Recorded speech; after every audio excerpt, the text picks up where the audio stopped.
ladies and gentlemen.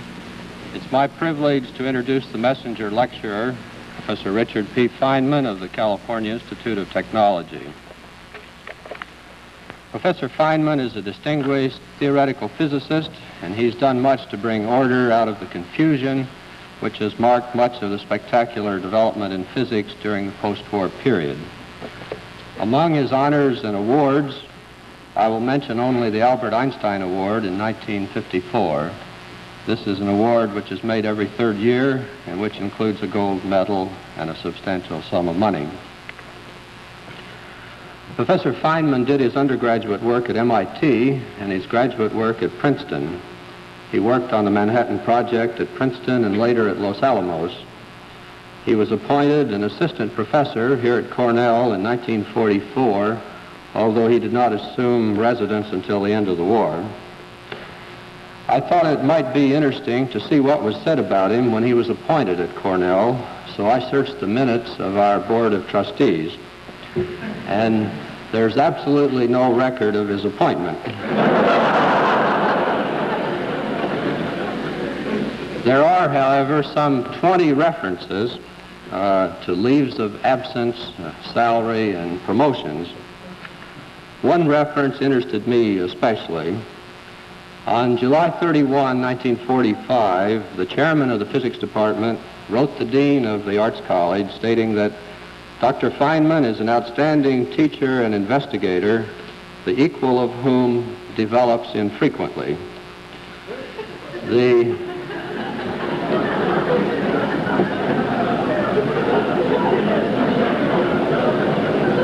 The chairman suggested that an annual salary of $3,000 was a bit too low for a distinguished faculty member and recommended that Professor Feynman's salary be increased $900. The dean, in an act of unusual generosity and with complete disregard for the solvency of the university, crossed out the $900 and made it an even $1,000. You can see that we thought highly of Professor Feynman even then. Feynman took up residence here at the end of 1945 and spent 5 highly productive years on our faculty. He left Cornell in 1950 and went to Caltech, where he has been ever since. Before I let him talk, I want to tell you just a little bit more about him. 3 or 4 years ago, he started teaching a beginning physics course at Caltech, and the result has added a new dimension to his fame. His lectures are now published in 2 volumes, and they represent a refreshing approach to the subject. In the preface of the published lectures, there's a picture of Feynman performing happily on the bongo drums.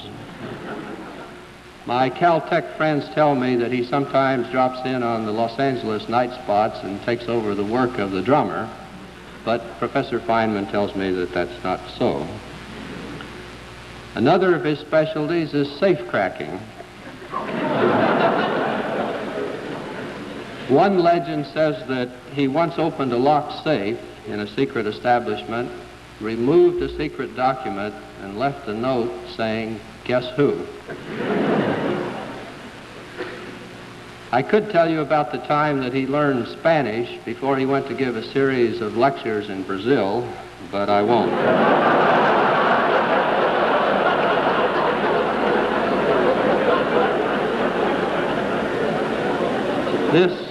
This gives you enough background, I think, so let me say that I'm delighted to welcome Professor Feynman back to Cornell.